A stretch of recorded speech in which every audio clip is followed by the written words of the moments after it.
Podcast Network Asia. You are listening to First Metro Securities Philippine Stock Market Weekly Podcast, where we feature timely and relevant discussions on the Philippine stock market and the economy in the hope of providing you investing and trading guidance. Here's your host, Royce Aguilar, from the Research Department at First Metro Sec. Good afternoon, everyone. My name is Royce Aguilar, Department Head for Retail Research of First Metro Securities. So this is the Philippine Stock Market Wrap-Up. Of course, we're holding it today, June 27, and I will tell you later the explanation. But nevertheless, let's get started with the presentation, right? So the usual, what happened in June 2023, what to watch out for next month, updated calls on select stocks, right? You notice in the past 2 months, we've been showing instead of our stock picks, which we highlight later, we will mention to you ano yung mga reports na we recently updated on, right? Then some Traders Playbook highlights. So what happened in June 2023 so far? Right? We still have 2 days left, but so far in June 2020, the PSEI is higher by 0.4% to close at 6,502 earlier. But year to date, the PSEI is down by 1%. So what supported the market? So there's this lower US inflation, diba? No middle of June, when it was disclosed, that further supported the rally in US markets. Of course, we're still underperforming relatively as compared to global, especially in US, na bull market na. But that still gave equities market that level of support na may perhaps baka mag-pause na, baka mag-continue to pause moving forward at yung central banks. But of course, for US, it's still a question na they might raise rates daw by July and September. So let's see. Nevertheless, it's a welcome development because inflation has been an issue for us in the past months and years, diba? Of course, higher than expected oil remittance also supported the market. What made the market pull back though, diba? There were several reasons bakit nag-underperform yung market. So, like I've mentioned, implications of the Fed's signal of 2 or more rate hikes by end 2023, diba? Like in terms of consensus, they might raise rates by July and September. Of course, that's as of now. Let's see if it will change. Of course, yung risk kasi there, guys, if mag-raise ng rates yung Fed, and assumption is BSP will continue to keep rates steady, that will put downward pressure sa peso, especially in the third quarter where these rates might be anticipated or might occur. So baka nga, like I mentioned sa mga publicly sa TV interviews, na baka fourth quarter we might rally pa, not third quarter. Kasi given these questions that has yet to be answered kung whether the Fed will raise rates sa July, September, right? And of course, recently or latter part of last week, consumer stocks led by URC Monde slipped following news of the government's plan to impose taxes on salty snacks, junk food, and sugar drinks. Interestingly, si Monde naman daw, yung artisan instant noodles are not part of that list na likely be imposed taxes on. So that's why perhaps Monde rebounded also. Well, URC also rebounded, but let's see, kasi for URC, they might be directly impacted. Nevertheless, fun fact for us is still a buy call. No, I will elaborate later on. And then we saw FTSE rebalancing downweight na naman, guys, diba? So may MSCI rebalancing the previous month, and then FTSE, so hindi na natapos yung rebalancing downweight. So that impacted us. So in terms of share price, you can see how 6.4 continues to be a support level. There might be some overshoot here and there, like what happened on Friday, 6.393. But the 6.4 proved to be support again and rebound immediately yesterday, Monday, and then today, healthy pullback so far. So of course, what we're looking at is at least to trade above those key moving averages, the 50, 100, 200 day. But if you ask us in terms of what we want to happen or what should happen for the rebound to be sustainable is if it trades above 6.8, and we're talking about the market. No? So what do you watch out for in the month of July? So not much changes compared to last month. Inflation data pa rin, will inflation continue to slow down? And in general, we want to see the data in US lean towards na mag-continue yung pause. Right? Kasi if mag-continue yung pause, perhaps mag-continue yung rally sa US, and of course, the global equities market will be affected positively as well. Yung banking crisis, there's something that will come next. I will not remove it here kasi the thing is, if the previous crisis, it starts with one sector and then other sectors get affected eventually. And it's still like a thesis na a lot of investors are trying to solve na ba? Saan yung next na issue will come from? Or perhaps not sa US lang ba, Europe, perhaps Asia, China, right? Geopolitics, especially Russia, na muntik na matuloy yung coup, di ba? Yung coup d'etat, right? But it didn't push through. But nevertheless, there's this tension now that perhaps that questions how powerful Putin is, right? So will that blow over, di ba? So that's the risk na we should continue to watch out for. Tapos, earnings already, well, for the Philippines, it's mostly in August, no? But at the latter part of July, you will see select banks there, property names that might release corporate earnings. But for the US, marami na yan, especially July, kasi tapos na yung first half of the year, right? So expect movements related to corporate earnings. In terms of economic data, the usuals for Philippines, inflation July 5th, all remittances on 17th, and employment rate July 7th. For the US, July 12, and then central bank interest rate decision July 27. It's just an important interest rate meeting, especially kung mag-raise rates ba or not. Jobs report July 7. So expect like the movement between dollar and peso to be volatile as July 27 interest rate decision comes. Tapos meron rin sa Japan ECB same week. But the first data that will come out in terms of data is the PMI on Monday, next Monday. So here are our updated calls on select stocks. We have 3, right? So first is si Jollibee, right? Yung target price namin is 275. If you take a look at Jollibee, no, our positive views premise on mid-teen system-wide sales to growth. So meaning, kung mid-teens, parang age yan, di ba? So mid-teens, 13 to 17, right? And it's amid the reacceleration of store openings, upward price adjustments, post-COVID resurgence. And with margins continuing to improve despite rising operating expenses and higher advertising promotional spend. Tingin namin yung margins will improve, gains from business transformation program. And before kasi, di ba, we didn't like Jollibee as much because sobrang loss-making ng Smashburger and Coffee Bean. But right now, we saw a turnaround and it's now positively contributing. So it's something that could be a good to hold, especially at this type of market environment that we have to be picky. For URC, target price is 160. But this is one name that got affected sa recent na news regarding yung sa taxes on salty snacks. So we did like a estimate, no? In worst case scenario, baka yung target price namin maging 154, etc. Well, we have to further evaluate, right? But it's not official. Nevertheless, the target price is 160 and it's still a buy as compared to current levels, di ba? So it's still a buy for us. And margins are moving in the right direction, especially we expect gross margins to recover as commodity prices ease, price increases likely to remain sticky. But of course, yung price increases sa URC, right, where they marginally increase their price, and the Philippine peso stabilizes, especially come fourth quarter, right? Si Monday Nissan naman, it's a hold for us. Previously kasi target price namin dito is 16, right? So now it's 8.9. It's still a hold for us. Now, there's still things that we have yet to see for us to turn bullish.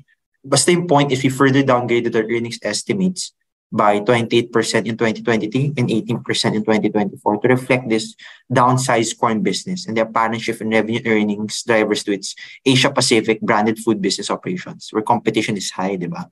So the question here is when do we turn bullish? Diba? When do we turn bullish is should the Asia-Pacific branded food business provide Monde a stable defensive earnings stream? We prefer to see stronger growth at the EBIT. EBIT is earnings before interest and taxes. So we prefer to see stronger growth at the EBIT level to offset losses from corn. Yung corn kasi, that the expectation from corn before na meat alternative business will change the game didn't quite occur as expected, right? So we prefer corn to revert to profitability alongside clear invisible demand drivers. So yun yung mga gusto namin mangyari pa. So right now, hindi pa, right? So again, showing you our year-end target so far, 6,700. Keep in mind, though, in the next months, we might update that, no? We might update yung year-end target namin, but nevertheless, these are our top 3 themes. Theme 1, CNPF, RHI, URC under defensive names. CREIT, MREIT, RCR under beneficiaries of central bank pivot. This is the second theme is something that you could take advantage even now, especially once you hear the language na baka mag-cut ng rates by next year, yung rates yung mag-benefit from that. And of course, the stock market is forward-looking. It might be priced in already once we see already na baka mag-cut na nga yung central banks. But of course, right now, that's not yet the language, right? And then RLC and SECB for undervalued names. So So continue to watch out for our next events, especially as we've shared probably an updated strategy. So in terms of key traders playbook reports, si ASEN has been, we released this like June 23, right? Yung ASEN dropped by over 40% year to date. Grabe, right? Yung drop niya, it even traded at oversold levels, RSI as low as 22.6. But for us though, if you take a look at the chart, diba, sobrang downtrend niya. And if you want to be a bargain hunter, you can buy kasi oversold levels. But if you want to be a bit more conservative about it, you can buy once it breaks above its resistance level. So perhaps 5.96 pesos. And then set na lang a take profit level and cut loss na at least that follows the risk to reward ratio of 1:2. Okay. So that's for ASEN. I think it's something to take advantage of. Yun. So si ASEN Corp. Next is si Greenergy. Interestingly, si Greenergy, diba? We made this call noong June 22 and it did pull back earlier. I think it was the ex-date kasi ng property divs. And right now, ang ganda ng rebound niya kanina. Right, nag-rebound. So, well, this chart is not updated. But nevertheless, you can see yung rebound ng Greenergy. But it pulled back earlier. I believe to as low as 1.16 but rebounded to at least 1.25, I believe. So, healthy yung recent niya na pullback, right? So, it's something that you could take advantage of. Especially right now, there are a lot of traders out there. The strategy nila at this kind of market environment is to buy names that have broken out of a bottoming pattern, diba? So, Greenergy is one example of that. Especially ang ganda ng volume niya, right? So, yeah. So, right now, if you want to hear more of our insights, you can listen to our podcast episodes, diba? Madami kami episode na released ulit this month, and so far, ito yung mga podcast na release namin. So, there was this global market outlook with ATRAM, ATR Asset Management. So, diba? Hindi lang local market outlook, global market outlook as well. And then we have several market bites from our analysts like Adele and Joanne, diba? PLDT, JFC. There's only two of many that we released this month. So, yeah, this is the part I answer your questions, right? I'll give you guys like a couple of minutes perhaps to gather and ask questions, anything about the market and the like. So, thank you. All right. So again, we have questions here. So any rough figure in the MPI tender offer from the grapevine? You know? So there's no official price yet, no. But what I'm not exactly hearing from the grapevine, but may mga articles out there na baka daw at least 5 pesos. And that's why you saw yung share price ni MPI go beyond the initial 4.63 tender offer price. And if it makes sense, if ever, no, not at least 5 pesos. But as of today, there's still no confirmation of that. I hope I answered your figure. I hope I answered your question rather. Baka at least 5 pesos siya. It makes sense kasi expect na, for example, kunyari 5 pesos yung tender offer price. You don't expect the MPI to reach 5 pesos. Kasi may mga cost, diba, to buy, etc. But if mag-exceed siya ng 5 pesos, expect mo na yung tender offer baka mag-exceed pa ng 5 pesos. But right now, if iti-trade nyo siya, I don't think it's worth it anymore. But if you're holding MPI and want to really sell it, continue holding it. Perhaps may mabigyan kayo ng hefty premium pass compared to levels. So let's see. So no official no official language yet, no, from the management. Okay, so next question. So what happened to Phillit? Is there a chance that it will go up? For Phillit, kasi we keep on mentioning pag REITs, guys, no? Na we like REITs, we have to consider two things. There are a lot of things to consider, but here are some of the key features that you have to consider. Is the size and the quality of the tenants. Yung quality of the tenants, it's what separates the men from the boys. Okay? Yung quality of tenants, the likes of MREIT, RCR, are more quality. Quality meaning kasi they're staying na yung occupancy rate nila is at least 95%. For Phillit, there's no official, I'm not quite sure of the number, but it's significantly lower than that. And yun yung nare-reflect ng market. Right? So the question, there is a chance it will go up? Yes, but I don't think, I suggest switching to the likes of MREIT, RCR at this point para mabawi mo yung losses mo via share price appreciation and dividends. So I hope I answered your question. Next question is what's your forecast on the next quarter for PSE Index? Well, we will release a report on that perhaps in the next couple of weeks. Now, usually kasi end of review, for the August review, ano yan eh, yung data niyan is from July of last year until June. So, we have 2 days left, no, para at least medyo official yung data natin. But, we did like a back of the envelope computation last month. Baka si Bloomberry, no? Bloomberry. So, let's see. So, the question is, REITs are still good as of now? Yes. But not all REITs, not all REITs. So, you have to pick, again, the ones that have size and or have quality tenants. So, MREIT, RCR. CREIT is also a good name, no? But hopefully at buy on pullbacks, yung target price namin is at 2.54. Ayan, this is a good question. So we have presented multiple undervalued cheap names. However, they could stay cheap for a long time, di ba? Like SECB, so should be not entirely rely on fundamentals. What's your opinion on rallying speculative stocks like now? Okay, it's a good question. That's why we have various reports that cater to your taste. So for example, if nainip ka na sa mga stocks na undervalued, you could opt for stocks that you can trade, like Traders Playbook, na perhaps trending.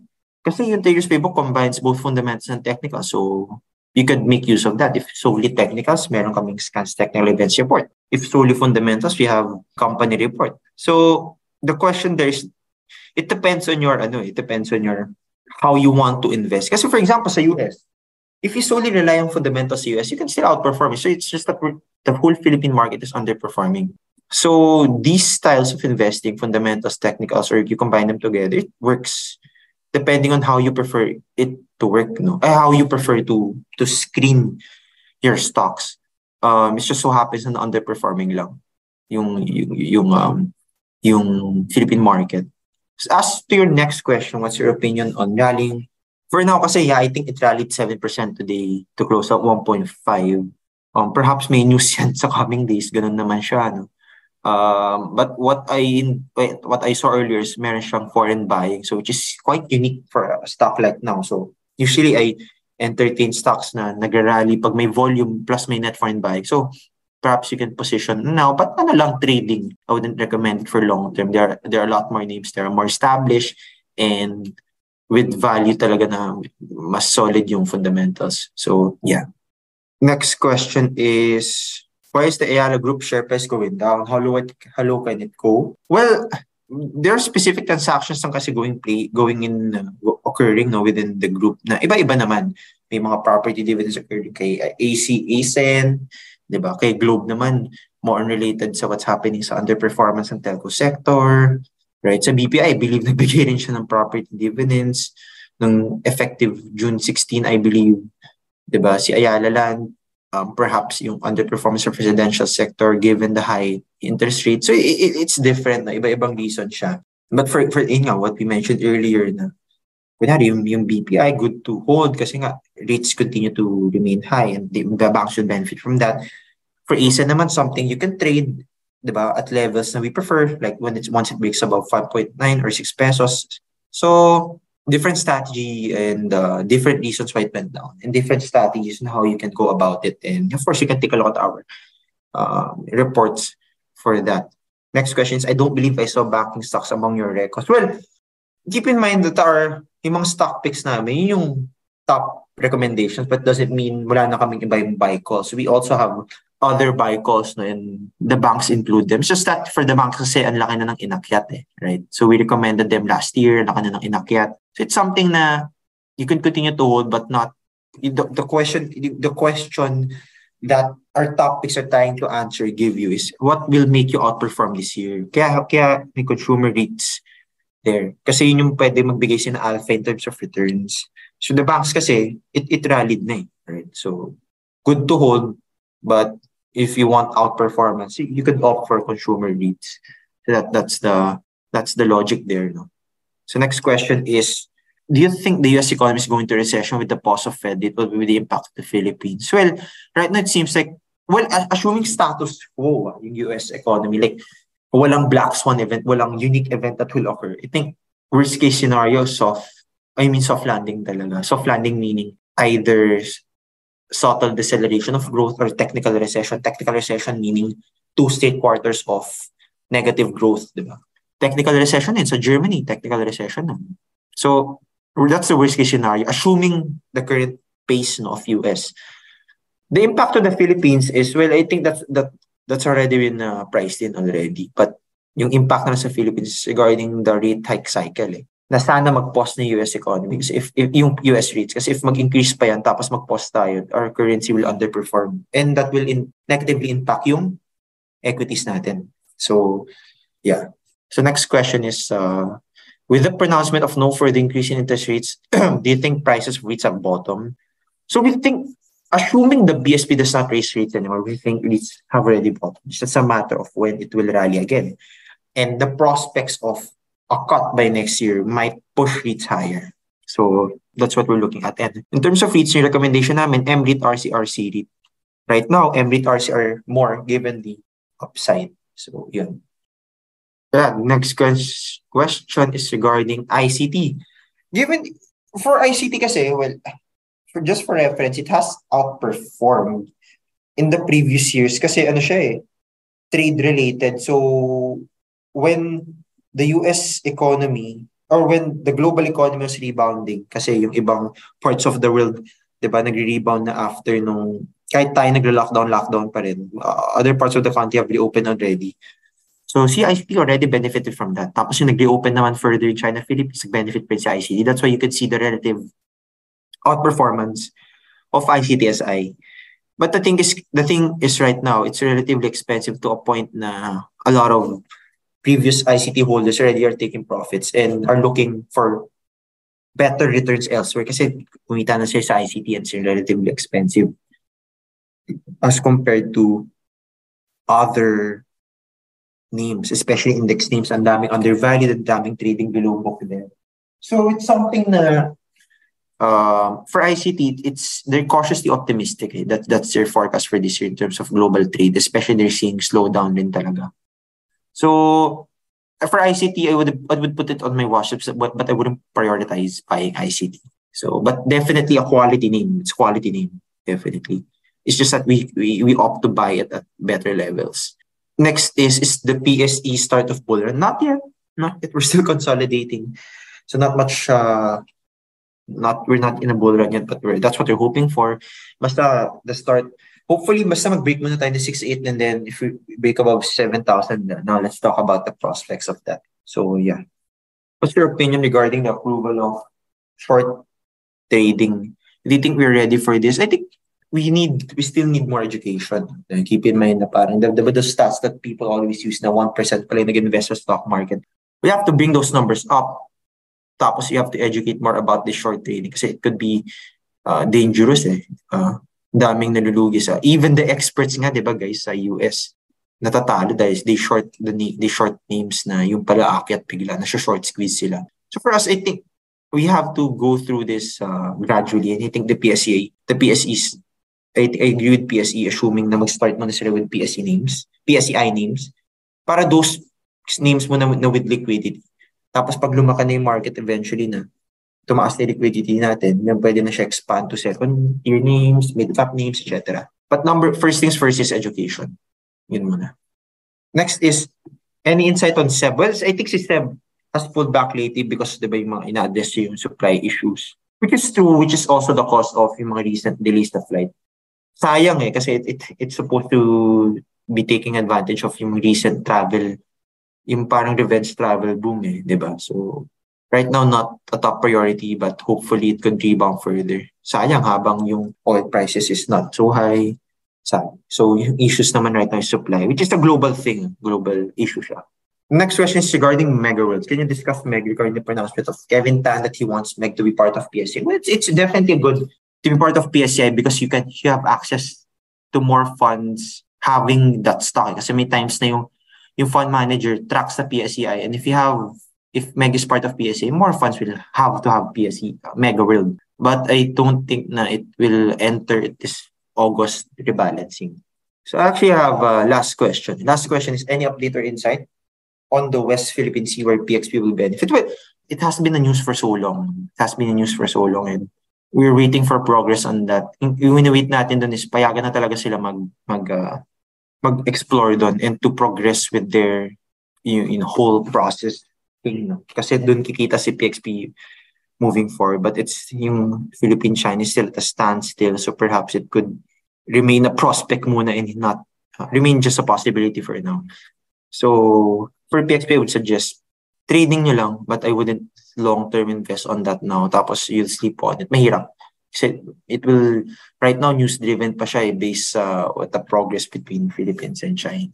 So yeah, so thank you everyone. I'd just like to mention that this is my last wrap-up, guys. No effect. So moving forward, we have a lot more colleagues that will do the monthly wrap-up with you guys. No, I will be moving on to another company. But thank you everyone for supporting our events, and please continue to support them. Please continue to do so.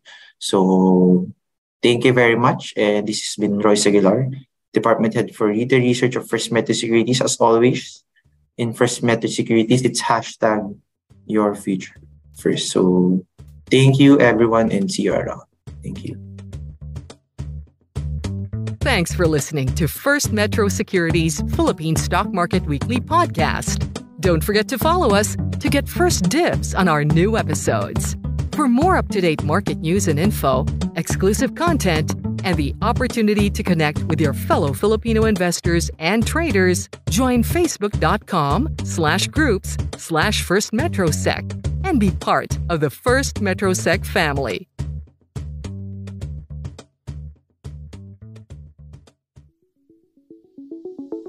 First MetroSec is providing this podcast as a general market commentary. Reference to any specific security, product, or entity do not constitute as an offer or a solicitation of an offer to buy or sell any financial instruments or to participate in any particular trading strategy.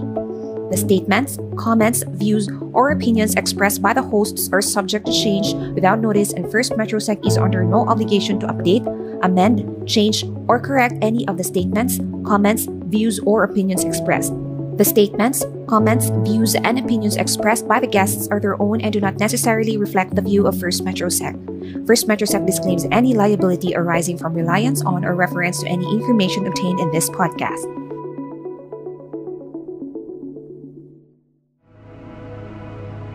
The views and opinions expressed by the podcast creators, hosts, and guests do not necessarily reflect the official policy and position of Podcast Network Asia, the hosts of the program, or other programs of the network. Any content provided by the people on the podcast are of their own opinion and are not intended to malign any religion, ethnic group, club, organization, company, individual, or anyone or anything.